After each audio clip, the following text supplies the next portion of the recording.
everybody. Thank you very much, everybody. Thank you. Let's get going. Thank you. Thank you. Well, thank you very much.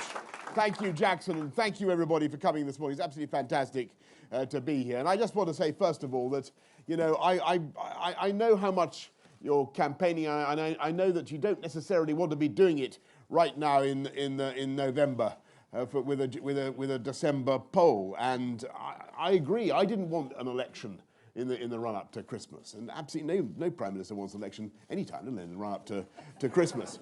But we had no choice, my friends. We had absolutely no choice, because we've got a Parliament at Westminster that is absolutely blocking our country's ability to go forward. And I think whether you voted Leave or Remain,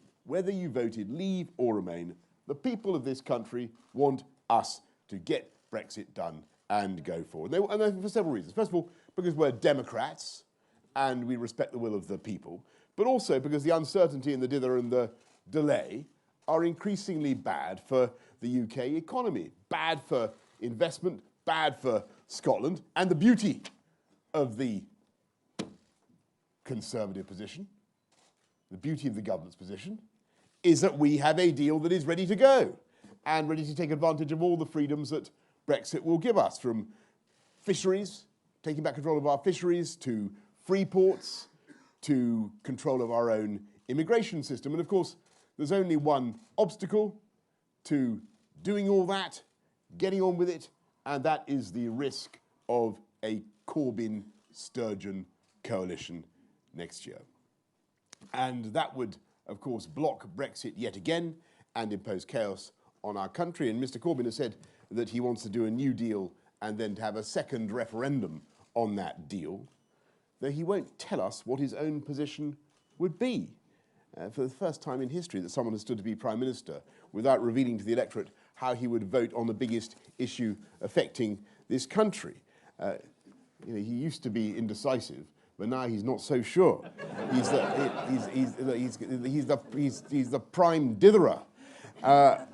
But it's worse than that, because as everybody knows, and as Jackson was just saying, the only way he could conceivably form a government is if he agrees to Nicola Sturgeon's demands to have a second referendum on Scotland. And do you think he's really going to be in a position to refuse?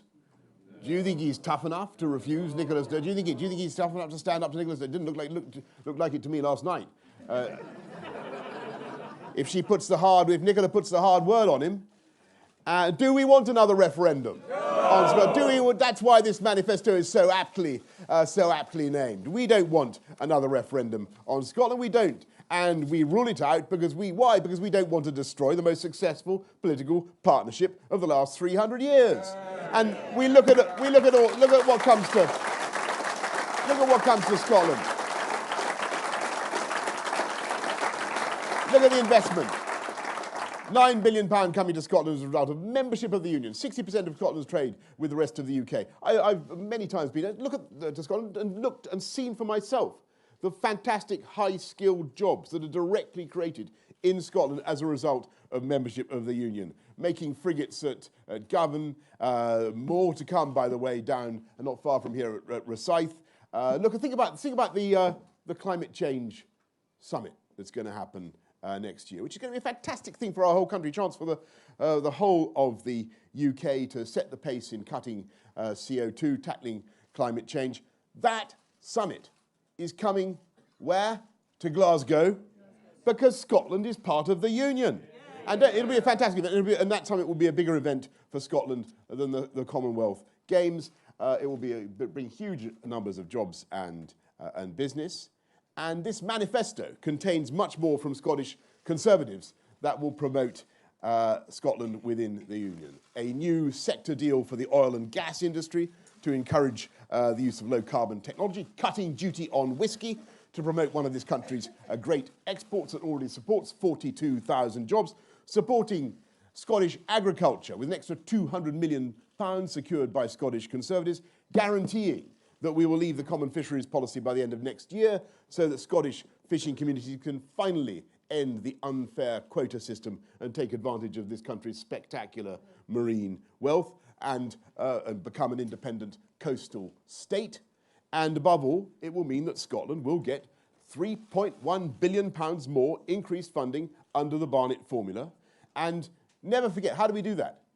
Never forget that the most important difference between this one nation Conservative government and the Corbyn-Sturgeon coalition is that we will run a strong economy. And today in this manifesto, we pledge 50,000 more nurses and 50 million more GP appointments, and we make this guarantee to the British people that we will tackle crime by putting 20,000 more police officers on our streets with tougher sentencing, and we will sort out our immigration system with an Australian-style points-based system.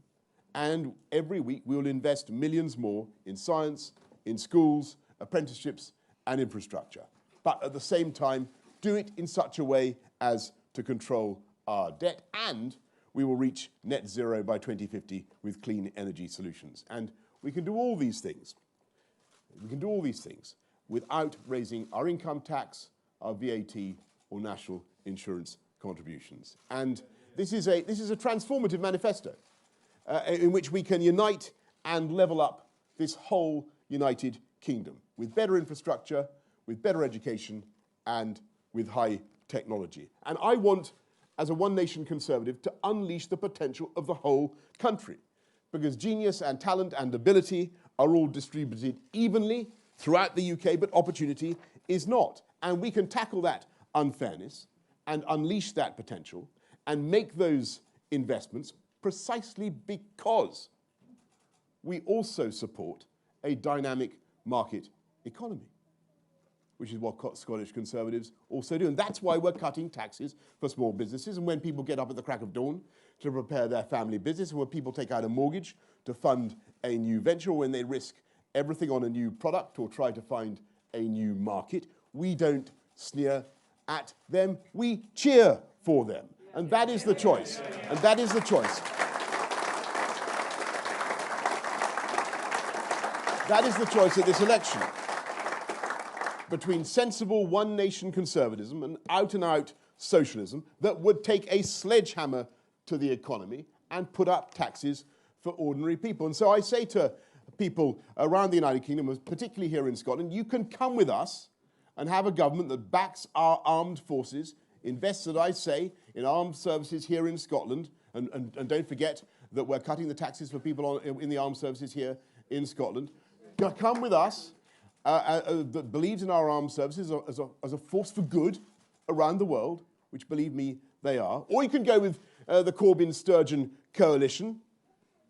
And Corbyn has said he wants to scrap our armed services, and he can't think of circumstances in which we would use them. You can come with us, support our police, put more police on the streets, support them in the fight against knife crime, or go with the Corbyn-Sturgeon coalition, where Diane Abbott has said that the use of stop and search is inappropriate and oppressive.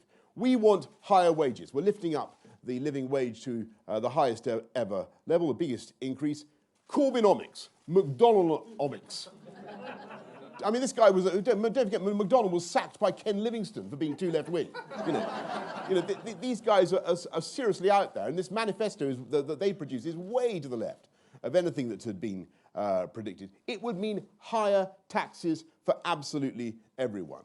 We stand up as one nation Conservatives for the values of this country at home and abroad, don't we? We support it, and it was quite incredible for me to see that when Russia blatantly ordered the Salisbury poisonings, Corbyn actually seemed to give the benefit of the doubt to Moscow. We will, to get back to an earlier point, we will get Brexit done. We got that deal, oven ready to go. Just add water. Get it through by January. We will end the acrimony and the chaos. They want to rip up our deal, the Corbyn-Sturgeon coalition, and negotiate a new one. But we don't even know of a single Labour MP, let alone a single SNP MP, who would actually support the deal that Corbyn proposes to negotiate. Have you met one? Do you know anybody who believes or who supports or who understands the Corbyn-Sturgeon proposed new deal? Does anybody understand it? In fact, we don't know if anybody believes in it apart from Mr. Corbyn. The only thing is, not even he believes in it.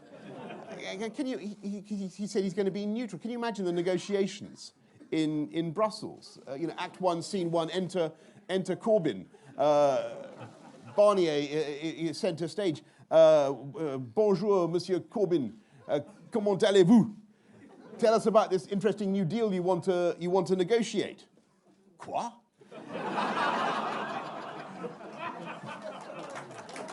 Quoi? Bien, jamais.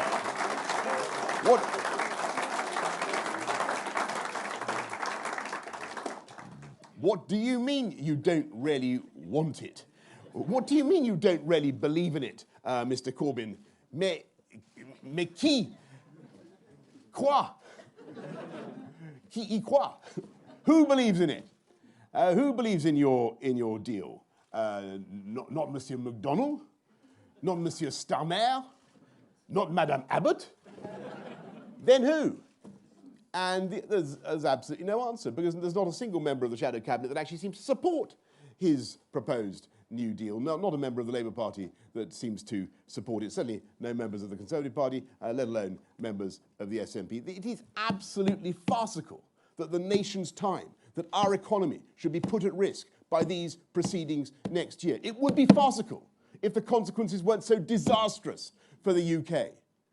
The waste of time, the jobs not created, the investment in this country forestalled, the opportunities lost as a result of Corbyn's dither and delay.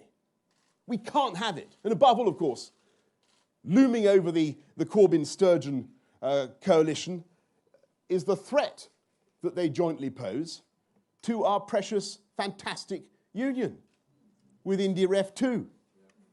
Because whatever deal Corbyn were to secure with the EU, the SNP would, of course, campaign to get back into the EU with their crazy policies. I think confirmed last night, as I understood it, to Andrew Neil. Did I get that right?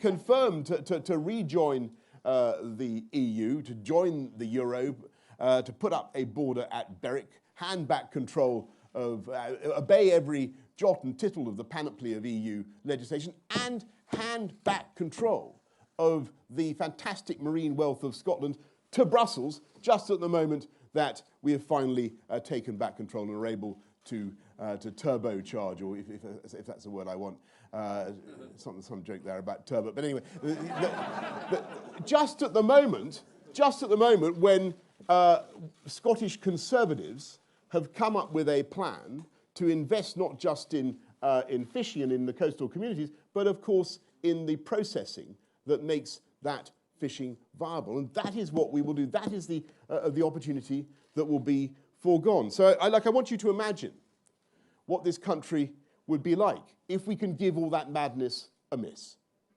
If we can get a working majority Conservative government in this country, which is what we want, and is why Scottish Conservatives are so essential. I want you to look forward to a Britain where the streets are safer, the air is cleaner. In 10 years' time, scientists are starting to reap the rewards from the doubling of funding for research, artificial intelligence, gigafactory for batteries, and of course, not forgetting the spaceport that is under construction, or is it under construction or is it almost complete? On its way. The spaceport that is on its way in Scotland, it certainly will be complete in 10 years' time. That will send British satellites into the heavens and drive one of our most exciting and lucrative new industries. A whole United Kingdom where we are uniting and levelling up, and where better infrastructure is allowing rural communities to keep in touch, to start businesses in far-flung areas, allowing us to build thousands of superb new homes with better transport links on brownfield sites, giving young people the chance of home ownership, which all surveys show is still what people in this country want. A United Kingdom where the landscape is made more beautiful by the planting of millions of trees that also, of course, help us to deal with climate change. And in 10 years' time, I confidently prophesy this, that people in our country will be passionately proud of their Scottish identity, won't they? And they'll be passionately proud of their Welsh and their Northern Irish, and yes, their English identity. And that will be a great thing.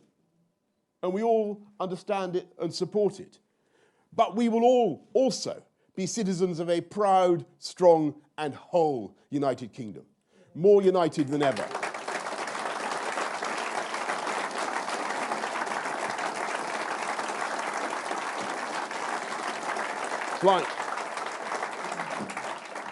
Flying that red, white, and blue union flag that represents the best of our values, from democracy to the rule of law, from free trade to free speech, to the freedom to love whomsoever you choose, from championing 12 years of quality education for every girl in the world, to protecting the planet's wildlife from the tragedy of habitat loss and extinction. A Britain in 10 years' time that is building on the success of the Glasgow COP26 climate summit, leading the world in tackling climate change, not because we hate capitalism and want to destroy it, as John McDonnell has said he wants to do, not because we want to make an enemy of enterprise, but because the private sector makes the brilliant technical breakthroughs that enable us to cut CO2 and to pay for great public services and create high-skilled jobs. And so that is the vision that we are offering, to make this country the greatest place to live, to breathe, to be, to raise kids, to start a business, the greatest place on earth. And I propose, folks, that we get on with it now, don't you? Yeah.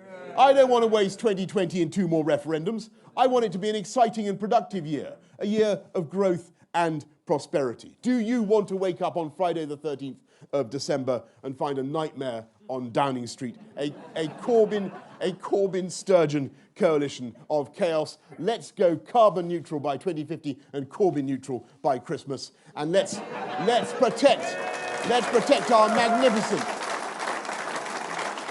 Let's protect our magnificent union. Our magnificent union from the depredations of Nicola Sturgeon and Salmon and all the other piscine representatives of the SNP, and support sensible, moderate, one nation Scottish conservatism. Thank you all very much for coming along this morning, and thank you for everything that you're doing. Thank you very much. Thank you. Thank you.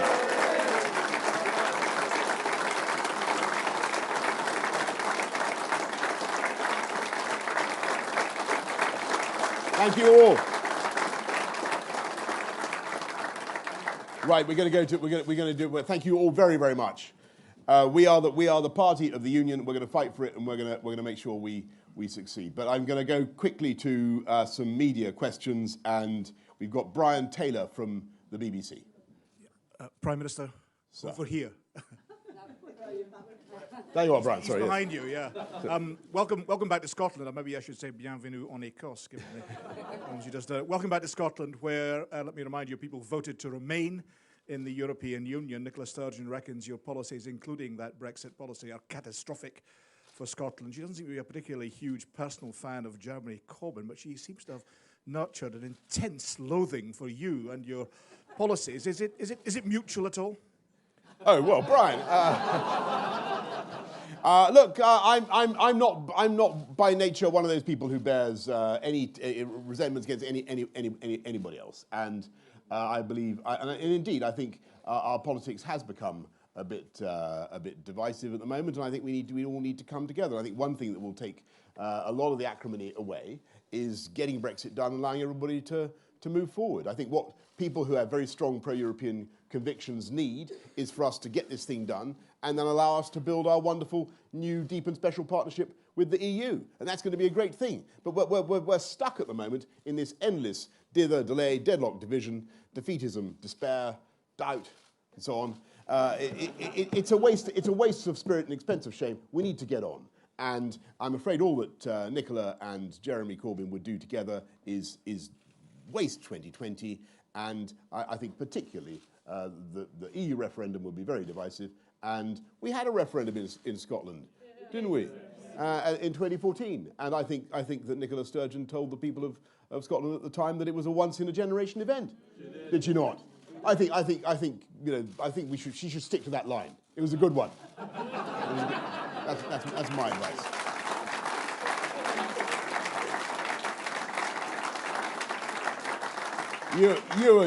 Ewan Petrie from STV.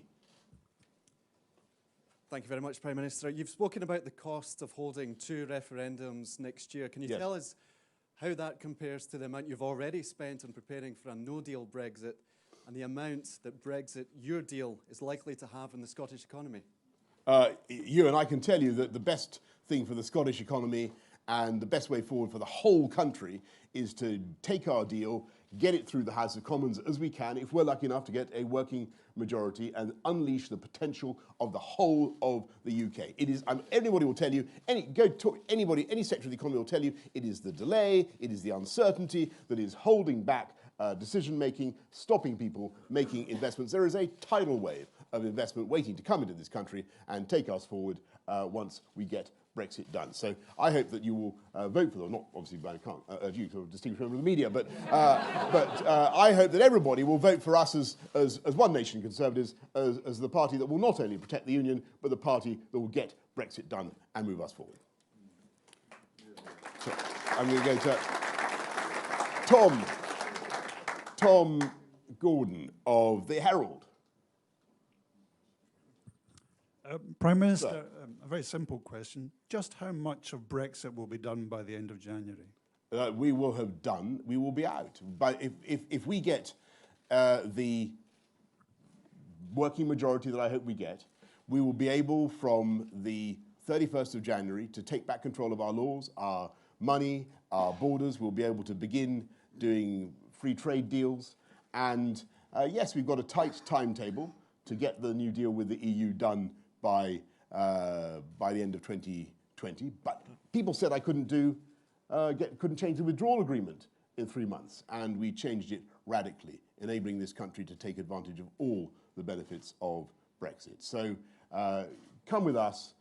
We get it done by January the 31st. We are out, and we have a glorious future ahead. We'll go to Paul Mallock from the Courier. And you've come to North Queensferry, which is the Courier's Patch. Could you promise any more? Which is what? The Courier's Patch, the paper that I work for. Oh, yes, sorry, forgive me, sorry. Yes. Could you promise any more trade deals if you're elected in December, similar to the Tay-Cities deal and the other cities deal that have already been announced? City deals, sorry. City deals, sorry, yeah.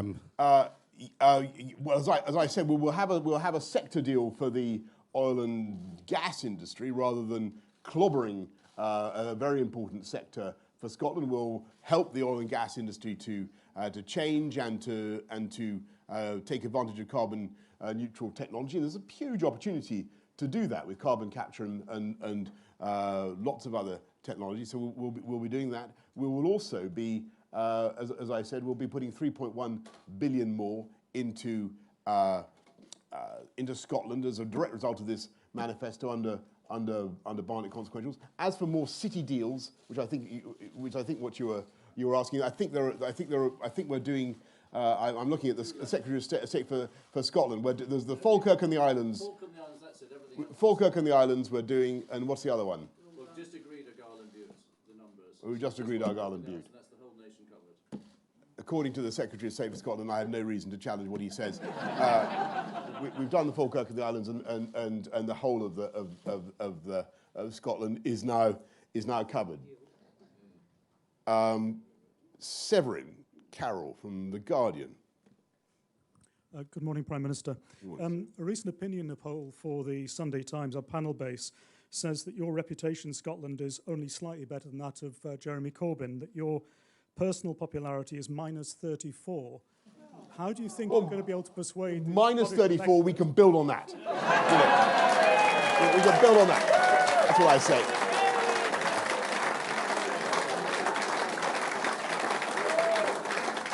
Thank you. Christine Lavelle from the Scottish Sun. Christine Lavelle from the Scottish Sun. Christine. You wrote this morning that if Nicola Sturgeon writes you a Section 30 request, you'll return that letter to sender. Does that mean you're just going to ignore her? Well, of course. Look, I want to repeat what I said earlier on to Brian. You know, there's no I have great respect for all my colleagues in politics. I don't wish to be disrespectful to anyone, but I think that Nicola was onto a very good thing in 2014 when she pointed out to the people of Scotland that the referendum was a once-in-a-generation event. I thought that was elegantly expressed, and she should stick to that line. Is my view. And quite frankly, I do think that it would be debilitating. And I'm a passionate unionist. I believe in it. I think it's a fantastic thing for our whole country. I think it's a good thing for Scotland, as I've tried to argue this morning. It is a wonderful, wonderful thing. It is one of the great institutions. As somebody who's travelled a lot around the world, I can tell you that the UK is loved and admired for many of its aspects, whether it's armed services or its foreign policy or its defence of human rights or its intelligence and security services or whatever. But in every way in which people listen to and respect the UK, it is because we act as four together, as the awesome foursome. And because Scotland, England, Wales and Northern Ireland work together in that way, and because we represent that flag, the red, white and blue flag, and people do understand it. It is a brand that is understood around the world. It would be a tragic mistake, in my view, to throw that away, to smash that up. You can be passionately Scottish. You can be passionately Scottish. You can be a proud, freedom-loving Scot. But it is also possible to be a member and a supporter of the United Kingdom. That is my strong conviction. And I will fight for that.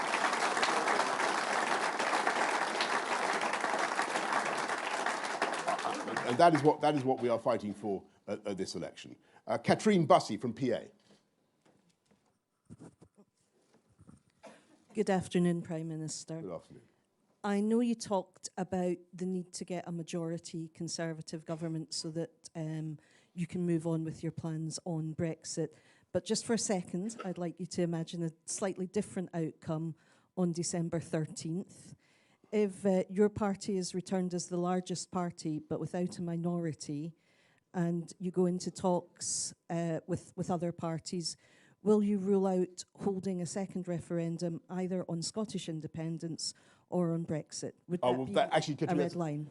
Thank you. Well, I don't normally answer that kind of hypothetical question, but I think in that case, in your case, I'm going to make an exception. I certainly can rule out any such, because I genuinely think any such referendums, I genuinely think they would be bad for our country. And it's not the way forward now. We need to honour democracy. We need to get the economy moving. We've got a fantastic. This is I can't repeat. This is a transformative one nation agenda, and we want to get on with it. Tom Martin from the Express. Good afternoon, Prime Minister. You may be aware of the Chief Rabbi's comments this morning regarding Mr. Corbyn and what he regards as his unfitness for office.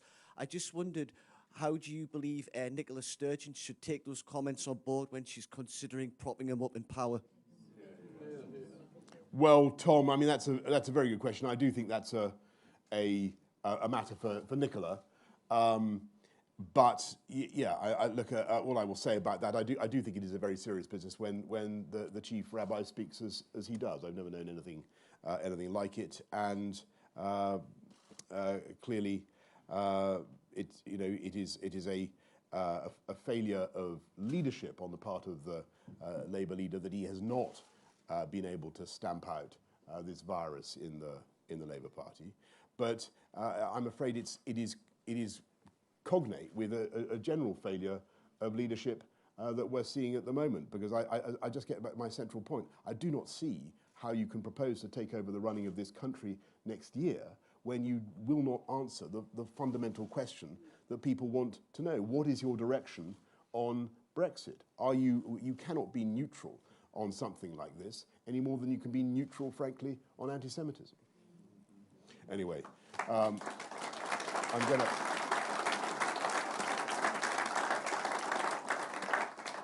going to wrap it up there. Thank you.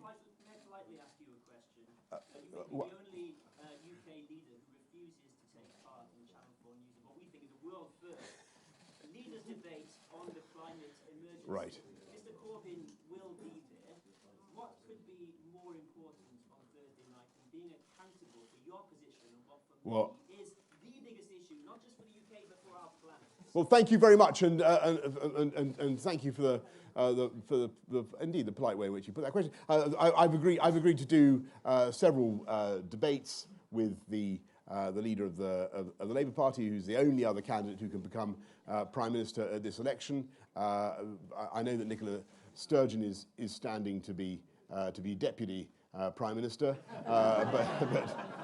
but I therefore see no reason to debate with her. But you know, on what we're doing on climate change, be in no doubt that it is absolutely transformative. Who was the government? Which was the government that first set a target of carbon neutral by 2050? It was us, One Nation Conservatives. Which is the government that's putting in place the measures? I doubled funding for tackling climate change around the world. About 11.5 billion we're putting into tackling climate change around the world from our DFID budgets. Huge sums over the next 5 years that we will use to tackle climate change and the consequences for humanity. There's never been a government like it in dealing with the pressures that our planet faces. And look at what we're doing as a country in reducing our CO2. And we can do it. This is the key point I would make. We can do it as One Nation Conservatives without destroying the economic base of our country.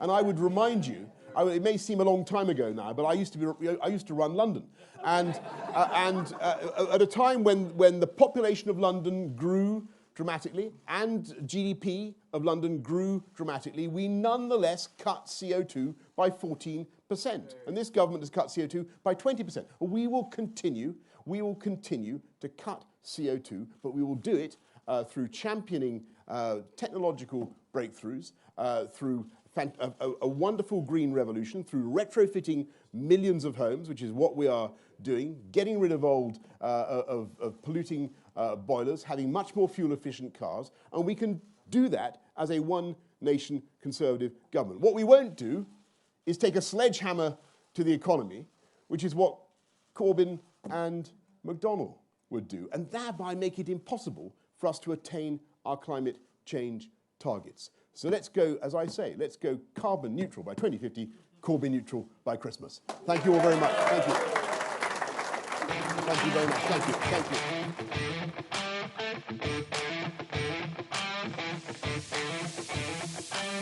you.